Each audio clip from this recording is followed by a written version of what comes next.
नमस्कार, मैं हूं आपके साथ माधवी चौधरी और आप देख रहे हैं लाइव लगातार। 7वीं से 10वीं जेपीएससी का रिजल्ट जो है वो आ चुका है और रिजल्ट आते ही अटकलों का बाजार गर्म हो गया है। बता दें कि 7वीं से 10वीं जेपीएससी रिजल्ट में पारदर्शिता नहीं दिखा सकी, जिसकी वजह से सीबीआई जांच की मांग हो रही है। साथ ही आरटीआई की भरमार भी जेपीएससी कार्यालय में आई है। ऐसे में इस वक्त हमारे साथ जेपीएससी के जानकार विनय सिंह जुड़ चुके हैं, उनकी तरफ रुख करते हैं। विनय जी, स्वागत है आपका हमारे चैनल में। सबसे पहला सवाल जो मैं आपसे करना चाहूंगी वो यही है कि जेपीएससी के रिजल्ट के बाद सीबीआई जांच की मांग उठ रही है, इस पर आपका क्या कुछ कहना है? जी, सीबीआई जांच की जहां तक बात है तो ये आपको बता दें कि झारखंड में ऐसा कोई जेपीएससी का एग्जाम नहीं है जहां पर सीबीआई नहीं पहुंची हो। 1 से लेकर 5वीं तक में सीबीआई जांच हो गई थी। 6ठी वाले पर आप देख रहे हैं कि सुप्रीम कोर्ट तक में मामला है। 7वीं अभी हुई ही नहीं है, लेकिन इसके पहले एक याचिका था जिसमें हाईकोर्ट से गुजारिश की गई थी कि पीटी का रिजल्ट में धांधली हुआ है और उस पर सीबीआई जांच करवाया जाए। राज्यपाल के पास भी ये याचिका थी और संभवतः उसमें सहमति मिल गई है। तो अब ये बहुत दिलचस्प हो गया है कि सीबीआई पहले रिजल्ट के पहले कुछ दिनों में ही एंट्री मार रही है और इसमें कई मुश्किल सवाल होगा जो जेपीएससी को बताना होगा कि उसने रिजल्ट जारी क्यों नहीं किया, जल्दबाजी में क्यों किया सारा काम, और अभी तक कट ऑफ क्यों नहीं बताया, क्यों डिले कर रहे हैं, कॉपी में क्या काटकूट किया गया है, क्या नंबर आपने अलग से बैठाया है किसी का जैसे पूर्व में हो चुका था। बहुत से लोगों का ये आरोप है, जो बहुत से कैंडिडेट जो चूंकि हमारे यहाँ से सर्वाधिक लोगों का चयन हुआ है, जो इंटरव्यू प्रोग्राम हम लोगों ने रखा था और अन्य कोर्सेज के द्वारा, उसमें कुछ लोगों ने ये आरोप सीधे तौर पर कहा कि उनका रैंक बेहतर होना चाहिए था। समझ से परे कि उनका रैंक इतना पीछे क्यों हो गया, वो 100 के पीछे क्यों चले गए। तो ये एक सवाल उठा ही देता है यहाँ पर। और कॉपी जब तक नहीं दिखाई जाएगी तो तब तक तो हमें लगता है कि समस्या ये रहेगी। और अगर सीबीआई जांच हो जाती, जो संकेत मिल रहा है, तो इसमें स्टूडेंट्स के लिए फायदा होगा और 11th जेपीएससी वाले कैंडिडेट को भी लाभ होगा कि वहां धांधली की गुंजाइश कम होगी। जी विनय, बिल्कुल जेपीएससी का पुराना नाता रहा है विवादों से और हर बार कोई ना कोई अटकलें सामने ही आई हैं। विनय, सीबीआई जांच के साथ ही आरटीआई की भरमार भी जेपीएससी कार्यालय में आई है, तो क्या जेपीएससी पर इसका कोई दबाव बनेगा? देखिए, आरटीआई एक परंपरा है कि और अधिकार भी है कि हमें चाहिए। 6ठी जेपीएससी में जब आरटीआई की बात हुई थी तो बहुत से लोगों को आरटीआई तो दिया गया, आरटीआई के लिए जवाब दिया गया, लेकिन उसे जवाब उस दिन मिला जिस दिन कॉपी दिखाना था। अभी अगर आप रहते हैं पटना में, आप रहते हैं पलामू में, और आज आपको चिट्ठी मिल रहा है 10 बजे की आज 11 बजे आकर के आप कॉपी देख लीजिए, तो कैसे देखा जाएगा? तो अधिकांश कैंडिडेट कॉपी नहीं देख पाए आरटीआई में। फिर उनको फिर दोबारा रिक्वेस्ट किया गया तो नहीं दिखाया गया। लिहाजा जो कैंडिडेट थे वो हाईकोर्ट की शरण में चले गए। हाईकोर्ट ने आदेश जारी किया है कि उनको कॉपी दिखाया जाए और इसके लिए कैंडिडेट जो बाहर में रहते हैं, बहुत सारे कैंडिडेट, कुछ लोग झारखंड में रहते हैं, वो सचिव से अलग अलग मिलने पहुंचे थे। सचिव महोदय ने बताया कि हम अभी कॉपी दिखाने में डिले होगा थोड़ा, जेपीएससी का पहले रिजल्ट आ जाने दीजिए। ये हम आपको बता रहे हैं 7 जेपीएससी रिजल्ट के 1 सप्ताह पहले की बात है। और उसके बाद उन्होंने ये बोला कि आपको हम कॉपी दिखाएंगे, तकरीबन 22 से 23 दिन का वक्त लगेगा। जेई का इंटरव्यू हो जाने दीजिए, फिर उसका रिजल्ट आएगा। तो बच्चे इतना इंतजार थोड़े करेंगे, कोई पटना से आए हैं, कोई लखनऊ से आए हैं, तो अगर आप उनको आज कॉपी नहीं दिखाइएगा, हाईकोर्ट का कंटेम्प्ट हो रहा है। यहाँ पर 22 ऐसे कैंडिडेट की जानकारी है 6ठी जेपीएससी में। 7वीं में अब आज तक में अगर देखेंगे तो तकरीबन 350 लोग आरटीआई अप्लाई कर चुके हैं और आने वाले समय में और भी बढ़ते चला जाएगा। तो ये जेपीएससी को ये देखना पड़ेगा कि ऐसा आपका क्या दिक्कत है कि आरटीआई लगाने की जरूरत पड़ रही है। विनय, देखा जाए तो रिजल्ट को निकले हुए 2 से 3 दिन हो गए हैं, लेकिन अभी तक कट ऑफ जारी नहीं हुआ है। आपको क्या लगता है कब तक कट ऑफ रिलीज हो जाएगा?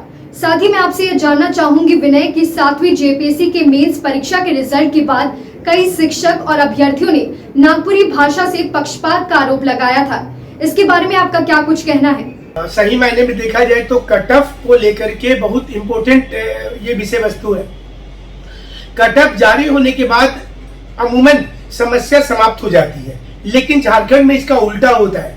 कट ऑफ जारी होने से विवाद बढ़ता है यहाँ पर। आपने ये देखा होगा कि छठी जेपीएससी के जब रिजल्ट आई थी तो लोग उस समय तक शांत थे, लेकिन जैसे ही कट ऑफ रिलीज हुआ एक सप्ताह के अंदर तो तुरंत ही स्टूडेंट्स के अंदर सुगबुगाहट शुरू हो गया कि हिंदी अंग्रेजी का नंबर आपने क्यों जोड़ दिया और एक ही खास विषय को ज्यादा नंबर क्यों दिया गया।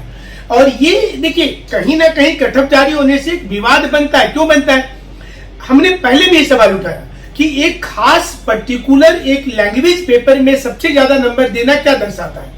ये कहीं ना कहीं एक दिख रहा है कि एक ट्रेंड दिख रहा है कि आप इसी लैंग्वेज पेपर को लो।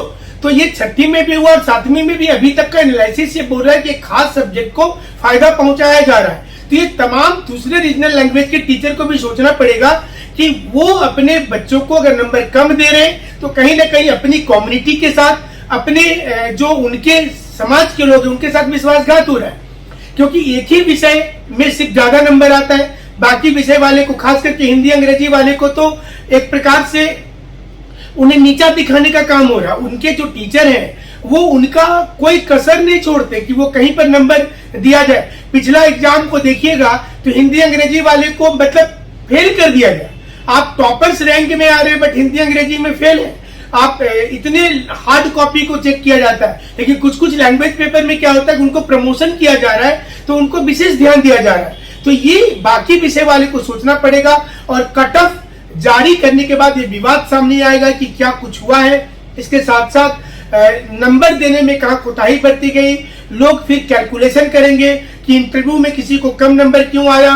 कोई बोर्ड क्या, जैसे कि जो चर्चा में आ रहा था कि डॉक्टर जमाल अहमद के बोर्ड में पीटी टाइप के क्वेश्चन पूछे जा रहे थे जानबूझ करके, और प्रीलिम्स का मतलब कहीं से नहीं लग रहा था कि इंटरव्यू का वो चल रहा है सेशन। तो ये सारी चीजें उठ करके आएंगी, नंबर डिस्क्लोज होते साथ आएगी। और ये जेपीएससी चाह रही है कि हम जितना ज्यादा इसको डैमेज कंट्रोल करें, जितना लंबा खींचेंगे उतना ये मामला दबेगा और इसलिए संभवतः कट ऑफ को देरी से दिया जाएगा। बिल्कुल विनय, अभ्यर्थी काफी समय से कट ऑफ का इंतजार कर रहे हैं। देखते हैं कि आखिर कब तक कट ऑफ जारी होता है। विनय, जो चीजें सामने आ रही हैं, तो क्या लगता है छठी जेपीएससी की तरह क्या सातवीं जेपीएससी के रिजल्ट में भी बदलाव होगा? देखिए, जिस प्रकार के हालात बन रहे, छठी जेपीएससी में दो बार बदलाव हुआ, तीसरा बार भी होने की संभावना दिख रही है। सातवीं में भी कुछ बदलाव अवश्य होगा, इसमें कोई दो मत नहीं है। और जैसे ही हाईकोर्ट का एक जजमेंट आएगा तो सारी स्थिति बदल जाएगी। ये जो आपको अभी लिस्ट दिख रहा है उसमें कुछ परिवर्तन होगा या फिर छठी वाली समस्या आएगी कि इसको भी रखे रहिए, उसको भी ले लीजिए। और इसलिए ये सवाल उठता है कि आप जब एग्जाम कंडक्ट करवाते हैं, आप सारी चीजों को देख करके करते हैं, तो फिर आखिर समस्या क्यों हो जाती है, कैसे हो जाती है, ये बड़ा प्रश्न उठता है। और इसलिए हमें लगता है कि ये एकदम से सोचना चाहिए सरकार को कि कहीं पर कोई दिक्कत नहीं हो और जेपीएससी को निर्देश दिया जाए कि स्टूडेंट्स के भविष्य का बात है, आप बहुत सोच समझ करके काम कीजिए, नियमावली ठीक कीजिए, जो कोर्ट ने निर्देश दिया उसको मानिए। और नहीं तो फिर ये मतलब छठी वाली कहानी फिर होगी, 7वीं से 10वीं के बीच में, फिर 11वीं में बच्चों को भरोसा हटता जाएगा।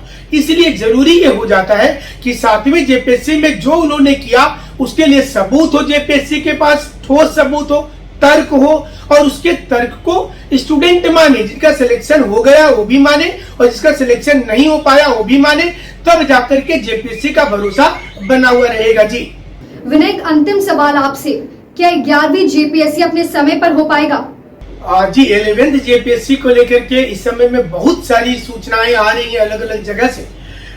कई बार हम लोगों ने आपके साथ डिबेट किया, उसमें हमने बताया था कि चूंकि अमिताभ चौधरी जी ज्वाइनिंग के समय बोले थे कि उनका एक सपना है कि जेपीएससी को रास्ते पर लाएंगे, और कैसे लाएंगे उन्होंने नहीं बताया था कि क्या उसमें उनकी भूमिका रहेगी। बट 7वीं से लेकर 10वीं तक को उन्होंने निश्चित रूप से पारघाट लगाया, ये तो तारीफ होनी चाहिए उनकी। 11वीं भी वो अपने रहते हुए में जरूर ले आएंगे, संभवतः 30 जून या 10 जुलाई को रिटायर कर जाएंगे, उसके पहले नोटिफिकेशन आ जानी चाहिए।